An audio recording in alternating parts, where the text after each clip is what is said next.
So, the first reading today, it's the story of what we'd call in English a quest. A quest. This is someone going on a heroic journey, looking for something, but not just anything, your lost keys, looking for something deep and meaningful and life-changing. This is going back to Homer, isn't it, in Greek literature? This is Dorothy in The Wizard of Oz. This is Frodo in Lord of the Rings. This is Richard Dreyfuss in the third greatest film of all time. Pause. Close Encounters of the Third Kind. Literally looking for... People are laughing there, that's not appropriate. Laughing at my film tastes. The quest, the heroic journey. Lots of examples in the Bible, and in fact, it's one part of our religious experience, an important part, or it should be. Today, it's the prophet Elijah. We didn't hear this, but he's had 40 days on a quest, journeying through the wilderness, to arrive today at Mount Horeb, Mount Sinai. What is he expecting when he gets there? What's he expecting? Well, he's an Old Testament prophet. He knows about Moses' encounter with God on the mountain. He expects signs of what we call a theophany. A theophany, a divine manifestation in the Old Testament tradition, which would be a violent wind, an earthquake, a fire, high drama on the mountain in the wilderness. God showing his might and his power. But as we heard, for Elijah, God is not in the wind, in the earthquake, in the fire. He is, we heard, in the gentle breeze, as the Jerusalem Bible translates it, which we heard in the liturgy just now, or as another translation beautifully translates it, he is in the sound of sheer silence. The sound of sheer silence that enveloped the mountain and called to Elijah at the front of the cave. That's the Old Testament reading today. What's it saying to us? Well, first, that we need to be on a quest. Are we searching for God? Simple little question to take home with us today. Are we looking for him? Are we journeying? Or are we stuck? Are we interested in him enough to go looking for him? And are we prepared for the costs of that journey? Thinking of what Elijah left behind, and Dorothy and Richard Dreyfuss and all the others. A heroic journey, it should excite us and fire us up. It should slightly terrify us as well. But we need to be on a quest. And secondly, for Elijah, saying to us, I think, that God won't always speak to us in the way that we expect or want. He speaks here in silence, in the absence of speech. We need sometimes a different kind of listening, of attuning. We're listening out for one thing.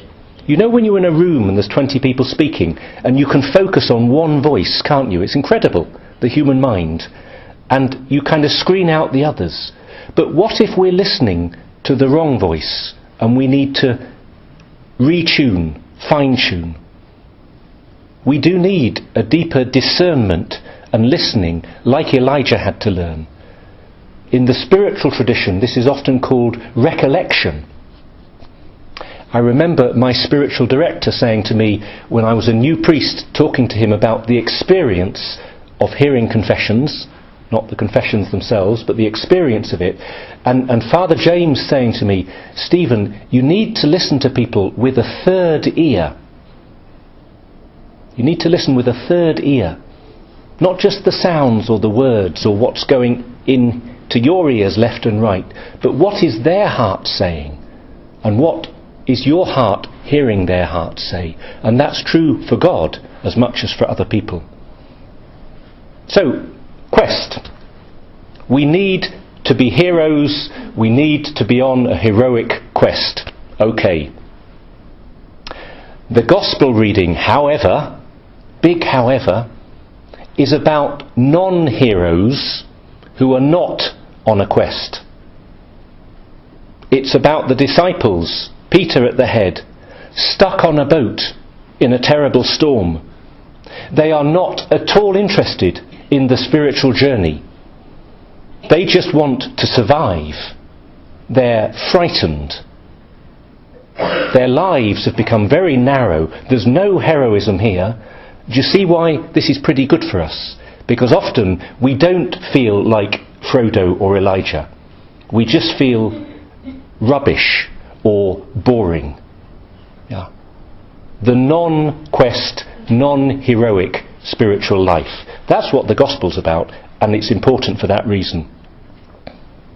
You've heard the story. They're on the boat. There's no Jesus. He's up in the mountains. There's a terrible storm. And in the middle of this terror, this non-quest, Jesus appears, walking on the water. He calms their fears. He calls to Peter, and he saves him from sinking into the waves. There are so many lessons for us here, and I'd really like you to take this Gospel reading home. You can't because we haven't photocopied it this week, but look it up. Look it up when you get home and just see that there is a picture of the spiritual life here for non-heroes. What's going on? Well, that he is with us in the midst of our lives, often and especially in the very places where we're not expecting it. When we are not interested in him, he is interested in us. The storm in the Bible is so symbolic. It's about our fears, our disasters, our difficulties, or our sheer boredomness. He is there, present, walking on the water of the storm, coming towards us. And our reaction when we notice him, again, this is very human, it's not, "Oh, you are the Son of God, save me."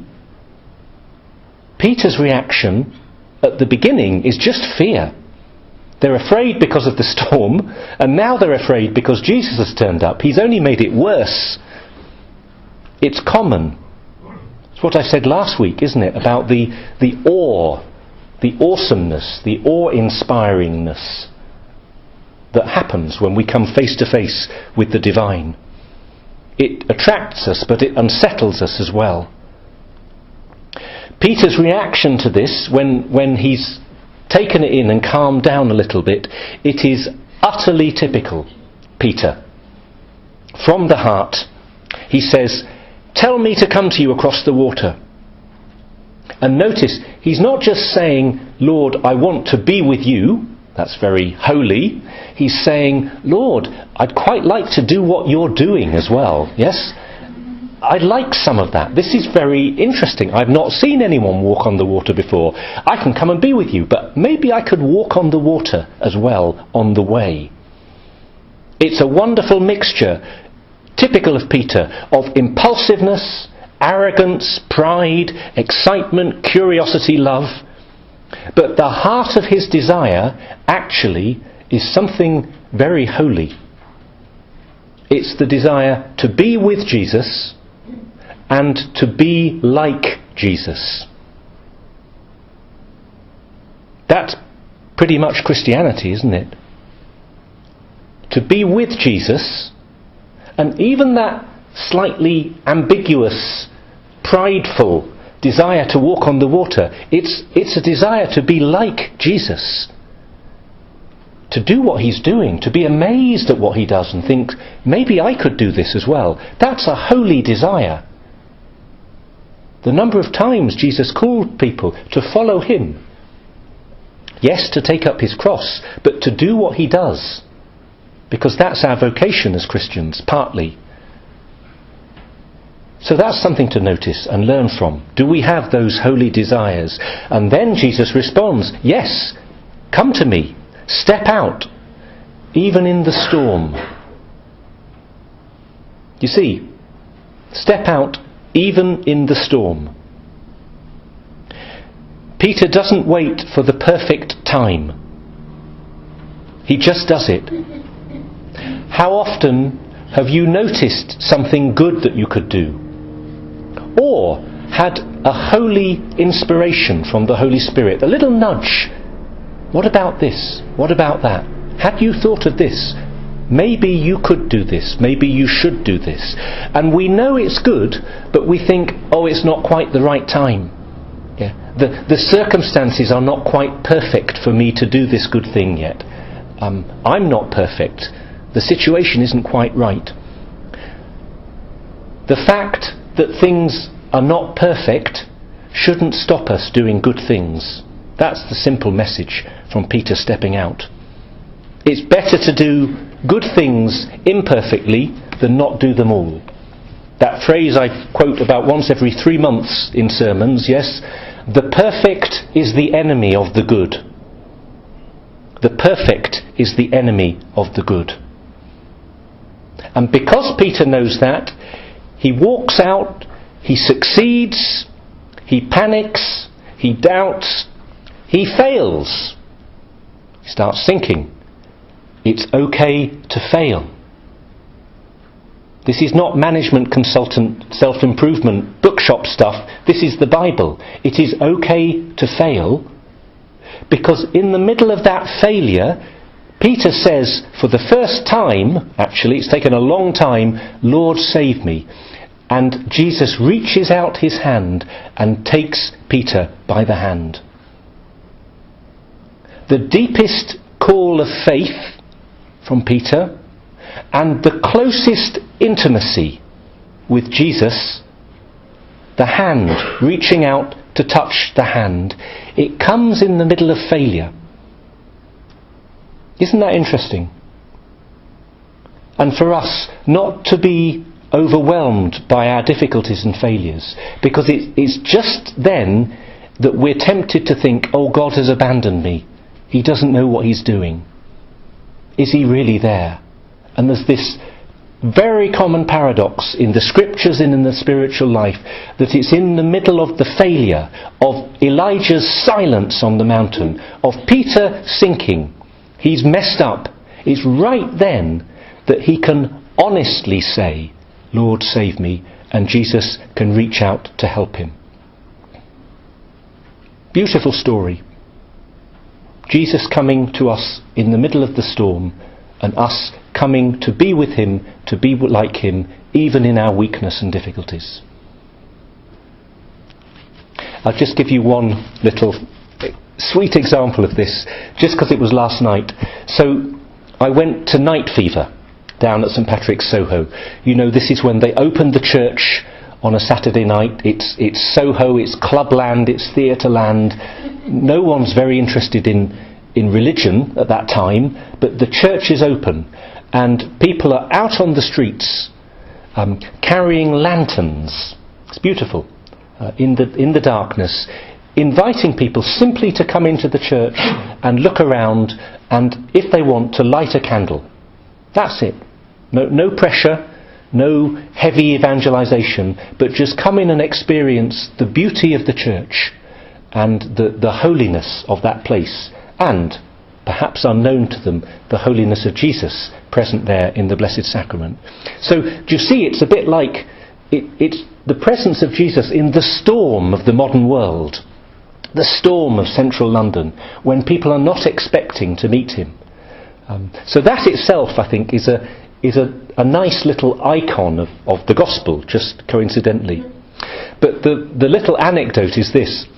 Right at the end, I was there with Father Federico and Father Elijah, and as we were leaving, we'd heard confessions for the evening. So I had my bag over my back, over my shoulder, and a young woman came in with a lantern, and behind her, this really tough guy. I mean, a young, tough guy, not just tattoos, but tattoos on his neck. You know, that's kind of 9 out of 10 toughness in my book. Yeah? And he's looking round a bit nervous, and what am I doing here? But he's with her, he's walking behind. She walks down the aisle, And he just catches her and looks at the back row of the church. Yeah. And he nods to her and he says, I'm sitting here at the back row, I'm not coming any further. Yeah. And this young woman, she turns round to this tough guy and she wags her finger like this. She says, no, no, no, you're coming here.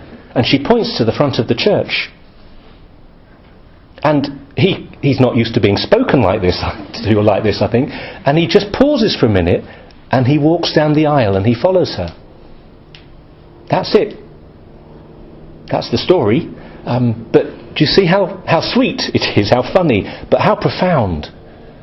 There is he in this world. I'm not judging him. I don't know, he might have been a saint or a missionary for all I know, but there is he, from the outside, the most unlikely character in the most unlikely world, coming into the church to meet the Lord. And then when he doesn't want to walk any further, this icon of Jesus, this young missionary, jokes, teases, provokes, nags, prods him and says, no, come further. Come to meet the Lord. She has the courage to invite him, and he has the courage and the humility to say yes. What a lovely example yesterday of what happened to St. Peter in the Gospel today.